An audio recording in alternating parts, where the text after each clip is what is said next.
Welcome to California Now, a podcast produced by Visit California. I'm Soterios Johnson.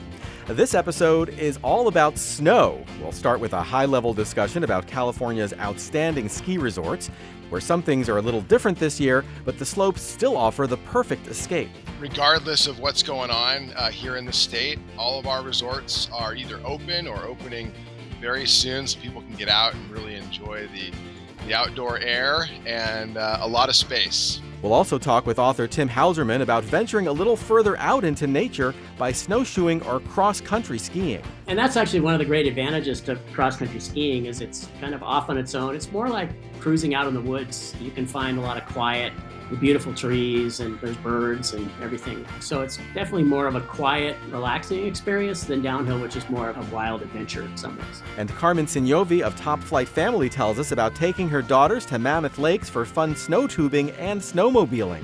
That's all coming up on California Now.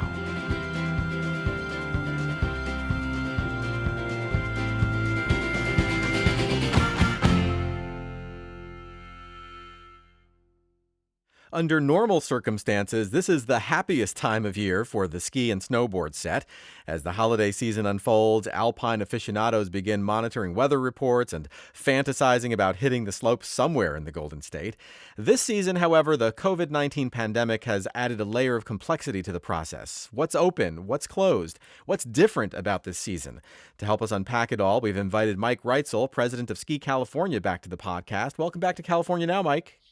Thanks for having me, Soterios. Excited to be back and talk to you about a very different season. Oh, yeah. So, before we get into everything that is different about this ski season, it's probably a good idea to acknowledge at least one constant. Skiing in California remains a fun, healthy outdoor activity, and the slopes are still open, right? Absolutely. That's the best part, is that we get to experience outdoor recreation, get to be out on the slopes. Regardless of what's going on here in the state, all of our resorts are either open or opening very soon so people can get out and really enjoy the outdoor air and a lot of space.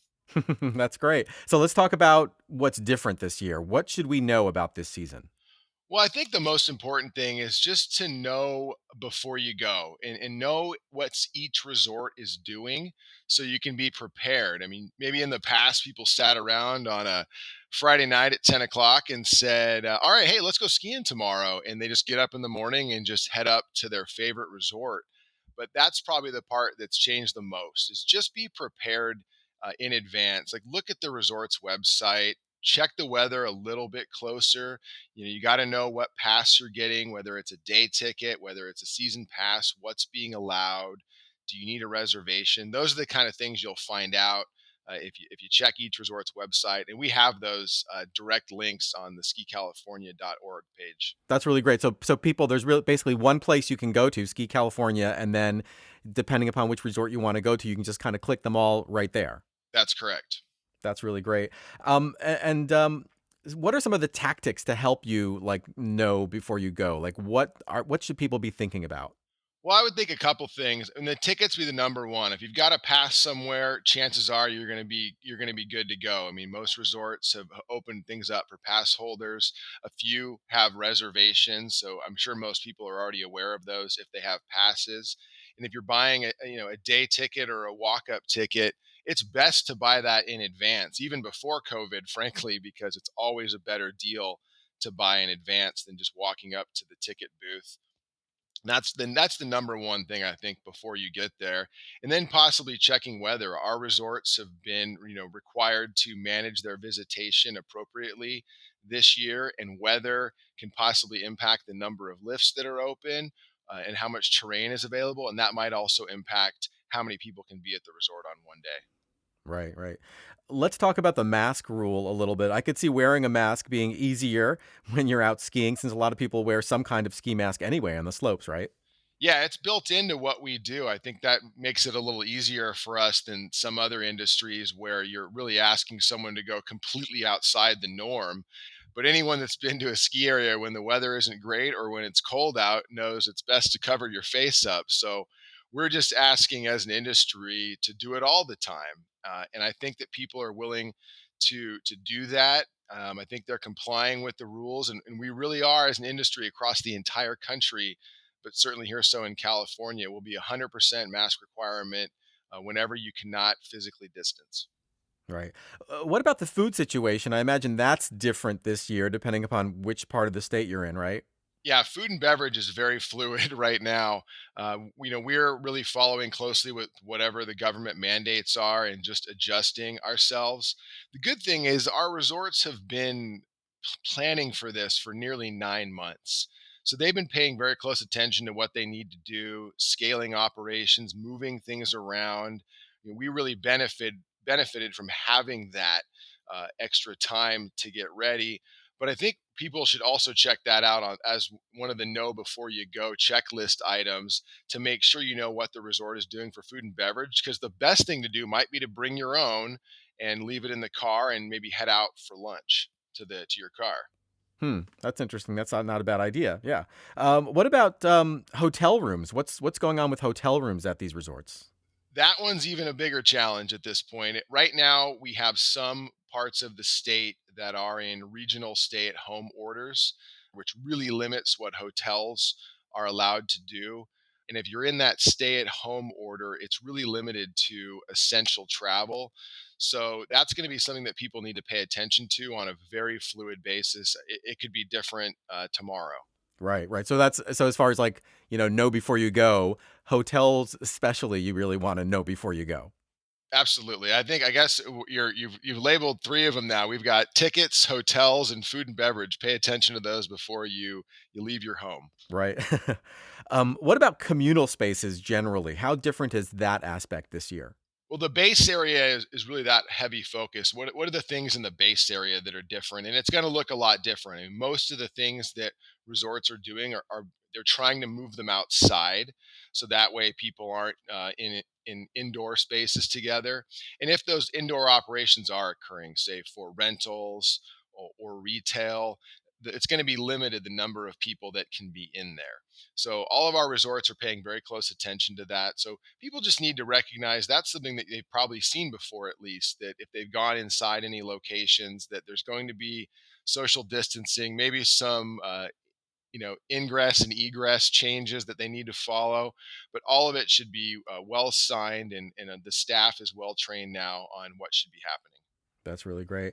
Um, is it your sense, like wherever I go in California, these guidelines are fairly consistent? Like this is what I can expect when I go to a ski resort?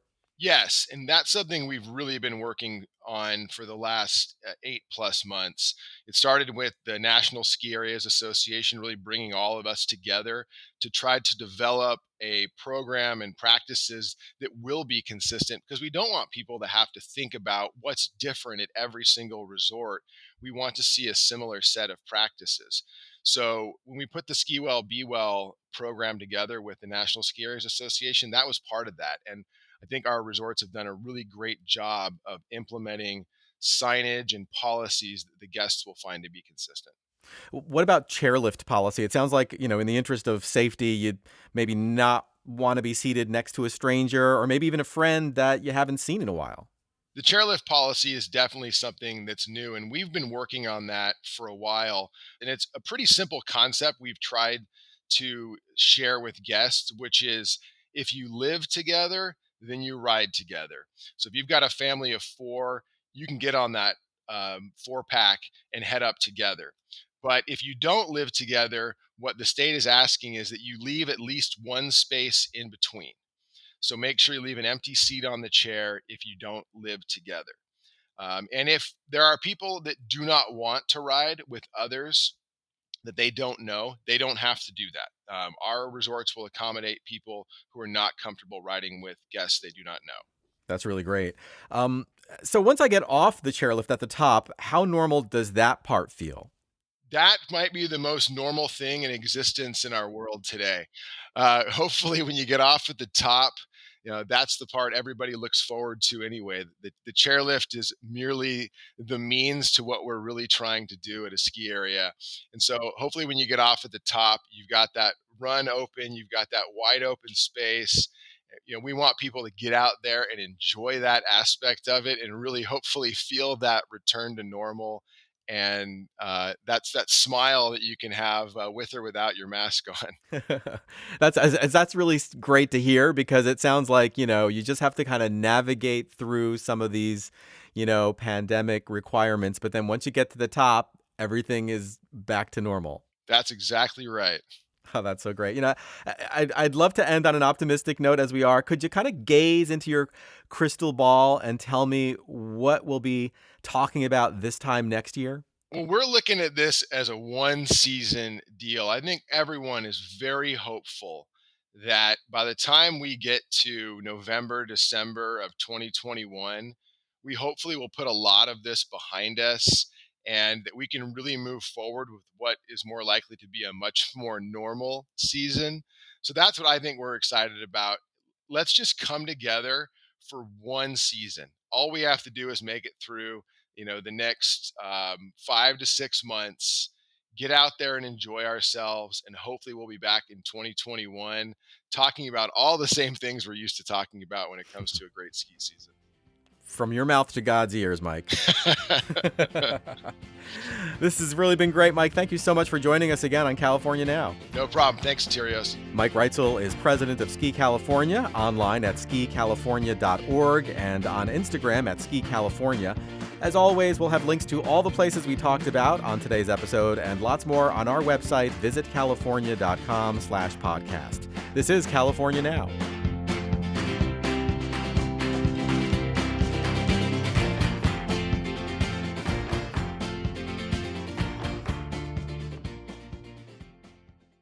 I don't know about you, but whenever I think about skiing, my mind conjures images of taking a chairlift to the top of a tall mountain, soaking in the majestic views, and then racing downhill at maximum pace. But that doesn't describe every kind of ski experience. As my next guest reminds us, cross-country skiing is an entirely different phenomenon, one that makes a lot of sense during these pandemic times. Tim Hauserman is a Tahoe native and ski instructor who's written several guidebooks, including Cross-Country Skiing in the Sierra Nevada. He's here to tell us where to go and how to get started. Welcome to California Now, Tim. Great. Thanks for having me. So why don't we start out by defining cross-country skiing for the uninitiated? What exactly is it? Well, it actually covers kind of a wide range of different types of skiing that doesn't require a lift. And so you're kind of on your own using your own power. You can go to a resort and do what's called classic skiing, or you can do skate skiing. You can go in the backcountry and do what's called touring, but it's basically just going out and skiing on your own, usually not something super steep. It's more easier terrain. A lot of it is the type of terrain you might go hiking, but it's basically just a great workout and a good way to get outside in the middle of nowhere. Yeah, it really does sound like hiking, kind of perfect for folks looking to, have a socially distanced fresh air winter activity. Yes, actually, we found last spring it was probably the best sport around because you could keep distance from each other, and the parking lots aren't that full and much less busy than you are at a downhill ski resort. Now, you're an instructor at Tahoe Cross Country Ski Area, right? So what does your job entail, and can you tell us a little bit about that facility? Is it a resort? It's a cross-country ski resort, and cross-country ski areas in general are much smaller and kind of more user-friendly than a downhill ski resort. Maybe not as lively and as active, but you would go in there and you could rent your skis there. You could take a lesson. You could just go out and ski on the trails if you have your own skis.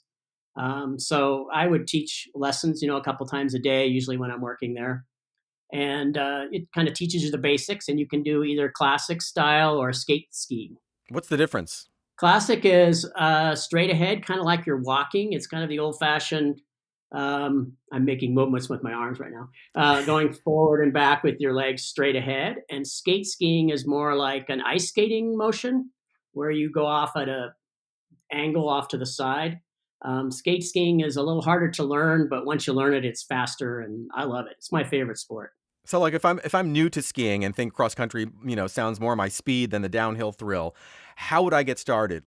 You could take a lesson. I would probably start out with classic because it's an easier technique to learn, and then later you could try skate skiing. Although a lot of people who have been downhill skiers, they can go to skate skiing pretty easy because they're just used to being on their skis. So that's what we're seeing a lot of too, is people who are doing both, and they complement each other pretty well, downhill and cross country. Do you recommend it for families? Oh yeah, it's a great family activity. It's quite a bit less expensive than downhill skiing too. And you can also just go out in the woods. I mean, if you can rent your gear, you can just go ski somewhere out in the woods. But it does help a lot to go to a cross country ski area because they've groomed the trails and there's trail markers. And so it's a lot easier for someone who has never done it before. So you can kind of go cross country skiing anywhere you like, but basically you're saying at these resorts they have, trails that are easier to follow, especially if you're beginning. Yeah, easier to follow and also groomed. When they're groomed, they groom a flat, packed down area, and then they groom a track. And if you get your skis in a track when you're classic cross country skiing, then that makes it much easier than trying to just do it without a track. Is there a lot of overlap, between the cross country resorts and the downhill skiing resorts? Not really. There are a couple that are owned by the downhill resorts, like near Tahoe, North Star has their own cross country ski area, but they're very separate. You definitely don't want to be cruising along in your cross country skis and run into all the downhill folks. Right. And that's actually one of the great advantages to cross country skiing is it's kind of off on its own. It's more like cruising out in the woods. You can find a lot of quiet and the beautiful trees, and there's birds and everything. So it's definitely more of a quiet, relaxing experience than downhill, which is more of a wild adventure in some ways. Right, right. And it sounds like, it's a great way to experience nature, but also kind of get a workout in too. Yeah, I think it's supposed to be one of the best workouts there is. In fact, I think Bjorn Dally, who was this Olympic level cross country skier from Norway, they said he had the biggest VO2 max lung capacity of anybody ever recorded, or something. Oh, that's amazing. Because it's arms, legs, lungs. It's every part of your body that's working. So you've got me convinced. So what should I know in terms of like renting or trying out gear for the first time? Well, just come to a cross country ski area and they'll give you the basics. The skis are based on weight. So that's always a fun question to ask. People love hearing that. They all lie. How old are you? How old are you and how much do you weigh, right? So, you can just come and rent skis and just go out. It's a fairly simple process. It's pretty quick and easy and shouldn't be that intimidating. You can take a lesson if you feel like you really need to, but you don't have to. You can just go out and do it. I'm a little curious about your backstory and how you got into all this. I mean, did you grow up doing a lot of cross country skiing in the Tahoe area? No, not really. Actually, it's funny. I grew up in Tahoe, but I never really got into cross country skiing until I was in grad school in Cornell in upstate New York, bored.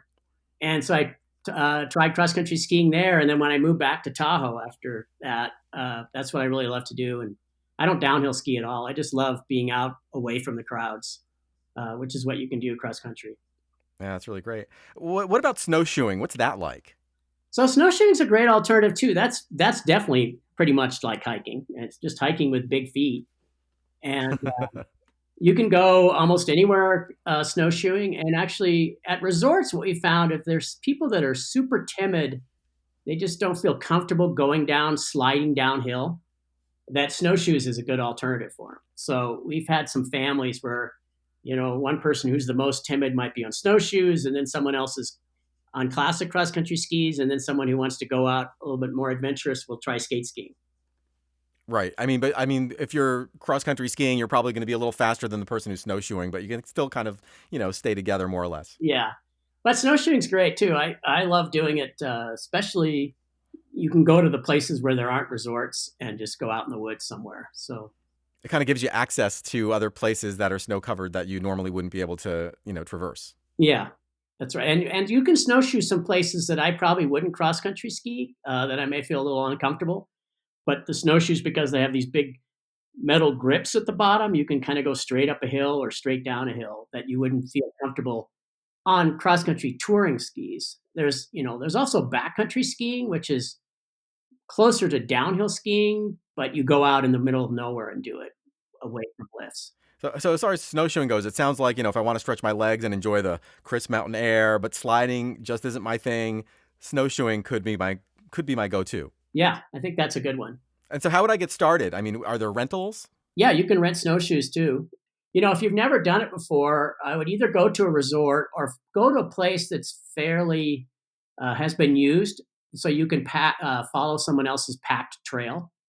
Because if you have snowshoes and there's been 2 feet of new fresh snow, walking through that is pretty tough. It's a pretty good workout. But if Hmm. someone else has already walked through it, or a couple of people have walked through it and packed it down, and you follow their tracks, it's a lot easier. Now you've written a few books about these topics. Can you talk a little bit about them? What your books are about and who they're for? Okay. Well, I wrote a guidebook to the Tahoe Rim Trail, which is the 165-mile trail around Lake Tahoe. And, I talked in that somewhat about winter and skiing, and I've always been a skier. And after I wrote that book, I said, well, I need to write another guidebook. So I wrote, it's called Cross Country Skiing in the Sierra Nevada.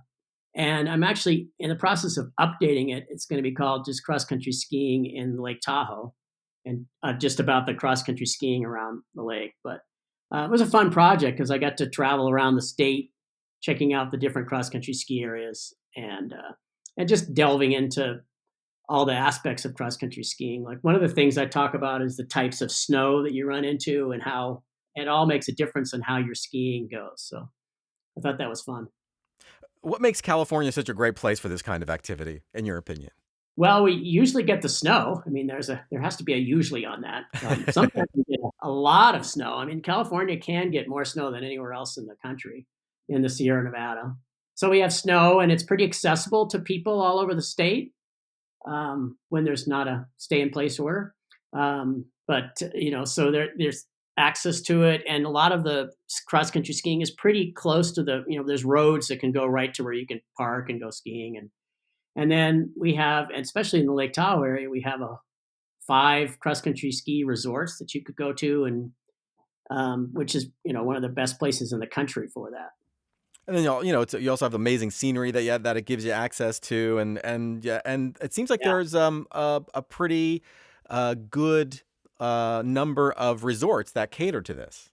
Yeah. So here at Tahoe, we have Kirkwood, Tahoe Donner, Tahoe Cross Country, Royal Gorge, and North Star, just all right around Tahoe.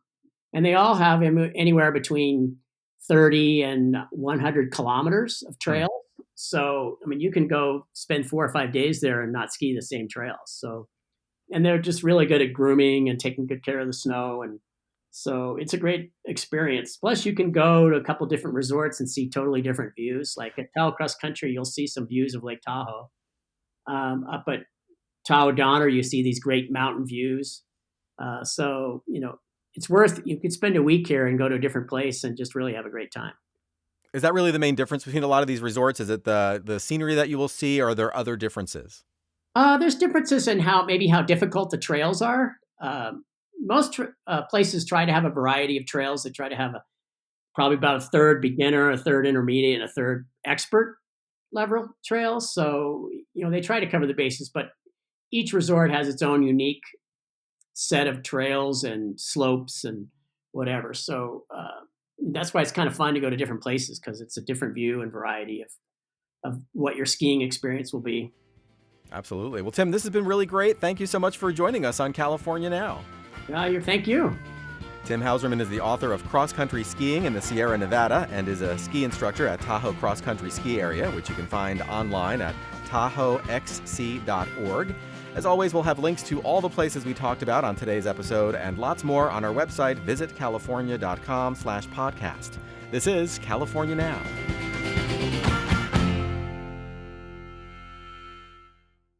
There are all sorts of ways to play in the snow, even without skis or a snowboard.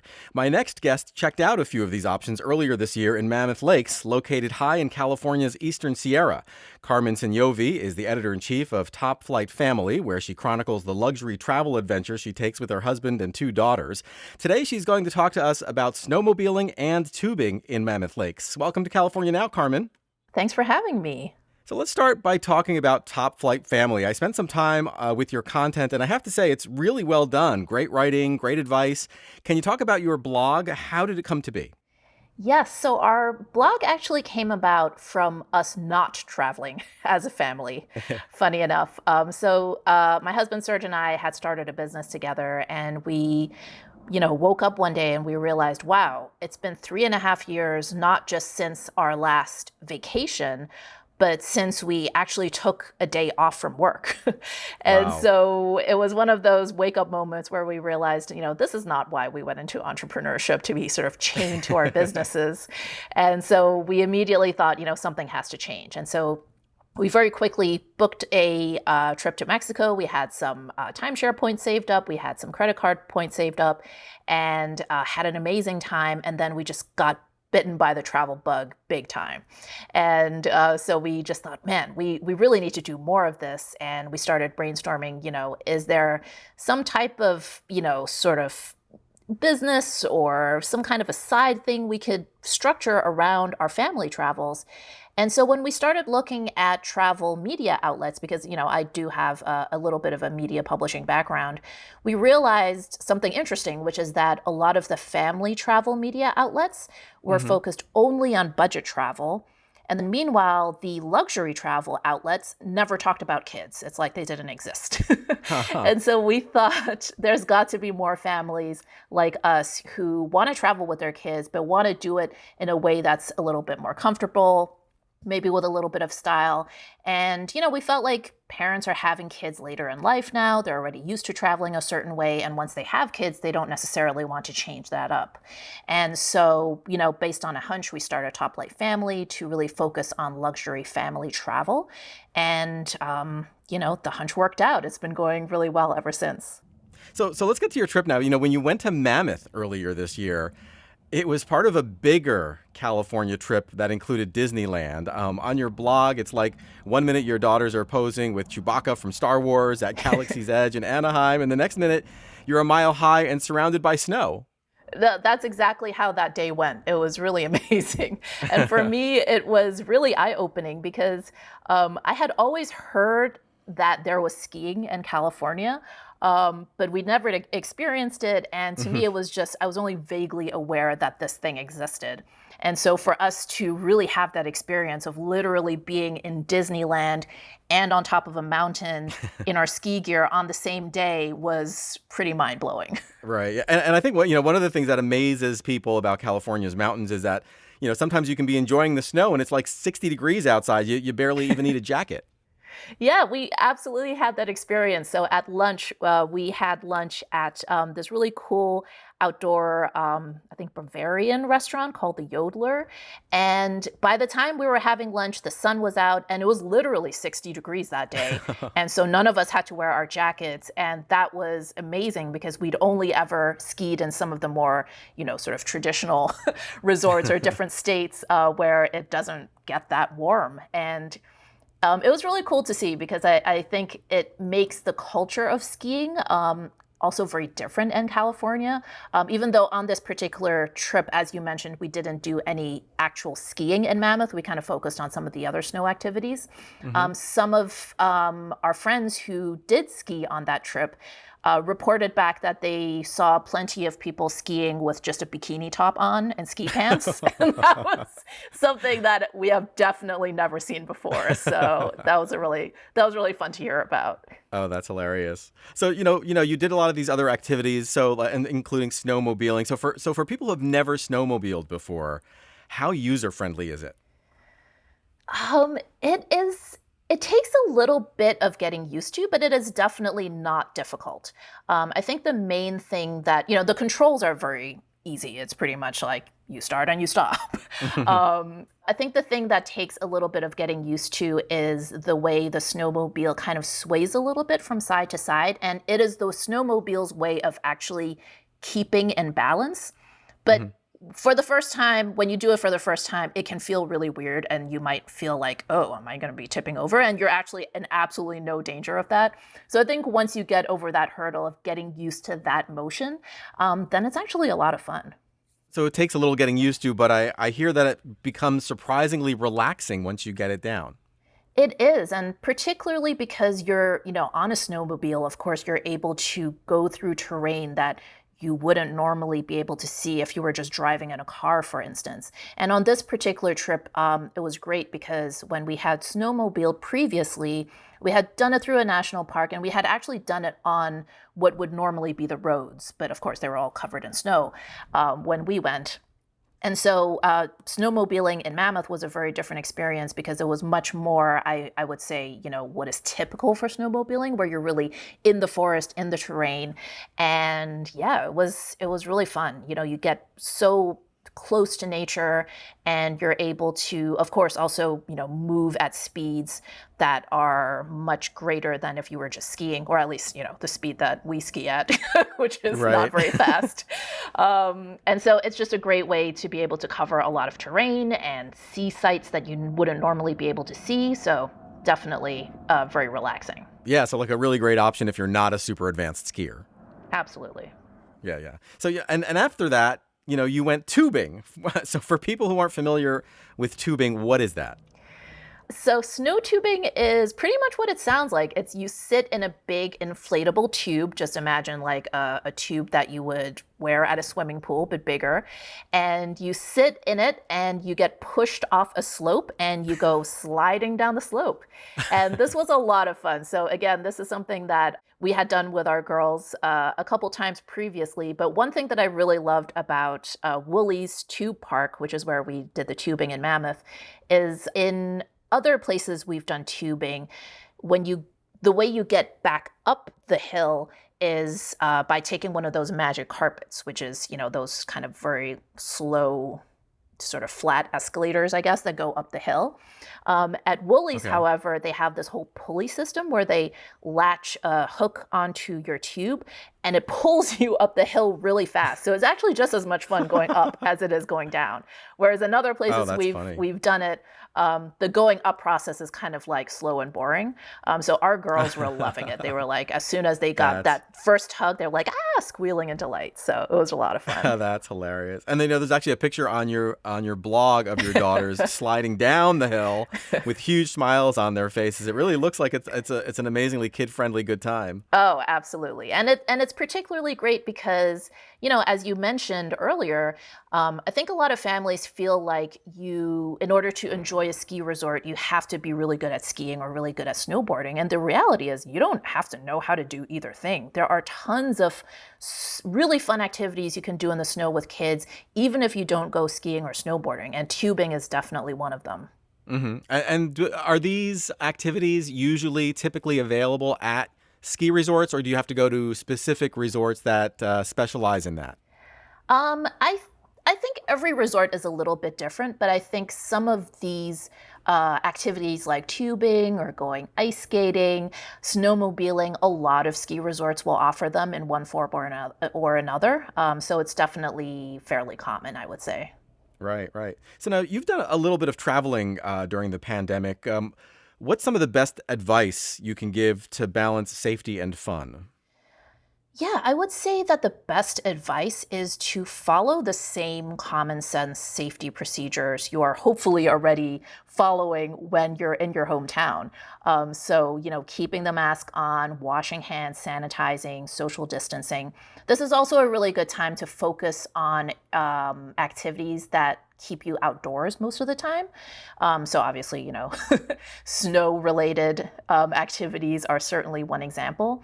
But I really am a true believer in the fact that traveling is not inherently dangerous or doesn't inherently spread anything, because travel today looks very different from travel in January of 2020. It's really the whole industry has done a 180. Right. And when you think about it, it's nice to think how much easier regular travel is going to be and feel like after the pandemic, right? I mean, oh, absolutely. I mean, these days traveling takes such a level of attention to detail and organization. It's definitely not quite the spontaneous experience it used to be. So yeah, when things hopefully get back to a little bit of a more normal state, travel is going to feel very effortless compared to what it's looking like right now. Well, Carmen, this has really been great. Thank you so much for joining us on California Now. Thanks for having me. Carmen Sognonvi runs the blog Top Flight Family online at topflightfamily.com and on Instagram at topflightfamily. As always, we'll have links to all the places we talked about on today's episode and lots more on our website, visitcalifornia.com/podcast. This is California Now.